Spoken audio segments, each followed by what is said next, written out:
Hello guys, welcome to my YouTube channel.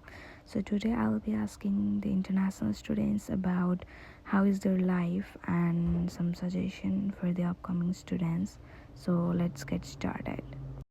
Hello Alok. Hello तिम्रो चाहिँ कोरियाको अहिलेसम्मको ओभरअल एक्सपिरियन्स सर्टमा भन्नुपर्दा कसरी भन्न चाहन्छौ? अब कोरिया आएको पनि यो महिना 3 वर्ष पुगेछ अनि जस अहिलेसम्म चाहिँ राम्रै छ भनौँ। अब सुरुमा त अब आउँदा जसलाई पनि गाह्रो परिहाल्छ, गाह्रो थियो सुरुमा, अनि दुःखको दिनहरू देखियो। त म कोरिया आइसकेपछि चाहिँ एकदमै डिप्रेस छु। मैले चाहिँ यहाँ मेरो आफ्नो ब्याङ्क अकाउन्ट राखिदिन्छु, प्लिज मेरो डिप्रेसनको त्यो गर्नको लागि यसमा पैसा पठाइदिइराख्नु होला। फर्स्टमा आउने बेला चाहिँ इफ तपाईँहरूलाई चाहिँ भाषा आउँदैन भने चाहिँ रिग्रेट लाग्छ कि मलाई फर्स्टमा आउँदाखेरि त यस्तो भएको थियो कि ला यो कोरिया त किन आइछु होला जस्तो लाग्छ। म चाहिँ कोरियामा चाहिँ अब सुरुमा चाहिँ अनेस्टली भन्नुपर्दा युनिभर्सिटीको बारेमा रिसर्च गरेको थिएन र भाषाको बारे पनि खासै केही ज्ञान थिएन।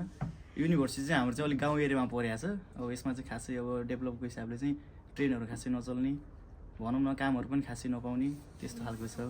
अनि त्यो हिसाबले हेर्दाखेरि चाहिँ सुरुको चाहिँ स्ट्रगल लाइफ चाहिँ एकदमै गाह्रो थियो।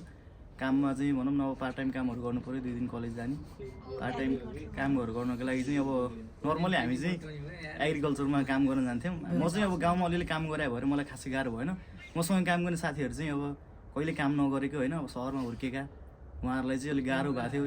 यस्तो पनि हुँदो रहेछ, फोकरमा आएछ भन्ने खालको कुराहरू भएको थियो। बिस्तारै स्लोली चाहिँ भाषा आउँदै गएपछि चाहिँ के अरे राम्रो हुँदैछ। भाषा आयो भने चाहिँ एकदम राम्रो छ।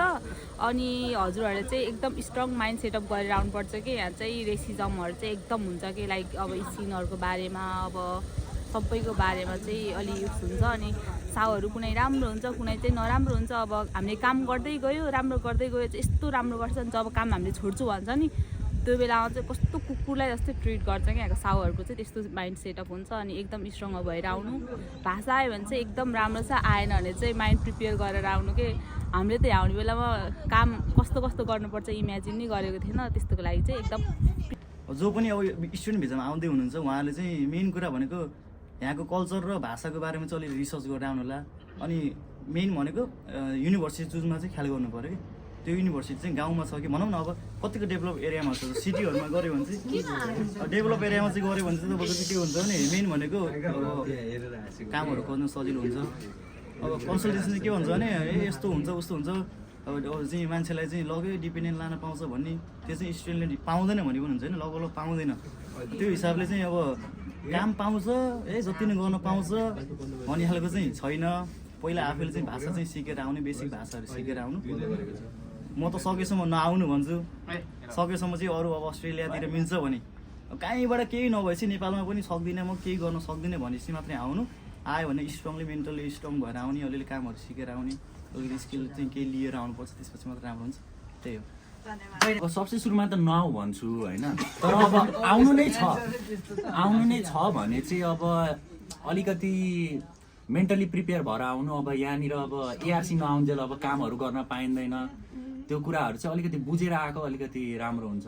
अनि यहाँनिर कोही चिनेको छ भने चाहिँ अलिकति सजिलो हुन्छ, अब कोही चिनेको छैन भने चाहिँ हल्का गाह्रै हुन्छ।